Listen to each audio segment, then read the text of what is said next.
একই রকমভাবে বেগুন খেতে খেতে বোর হয়ে যাচ্ছ? তাহলে চলো দেখে নেওয়া যাক। তার জন্য এখানে বড় বড় করে আলু কেটে নিয়েছি আর বেগুন কেটে নিয়েছি। আলুটাকে ভালোভাবে ছেঁকে নেব। বেগুনের গায়ে লবণ হলুদ মাখিয়ে নিয়েছি।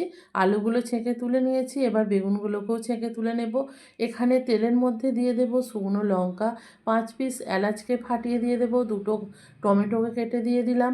এগুলো ভাজা হয়ে যাওয়ার পর এখানে 1 চামচ আদা, হাফ চামচ হলুদ গুঁড়ো, হাফ চামচ লঙ্কার গুঁড়ো, হাফ চামচ জিরে গুঁড়ো, হাফ চামচ ধনে গুঁড়ো সব কিছুকে দিয়ে ভালোভাবে কষিয়ে নিয়েছি।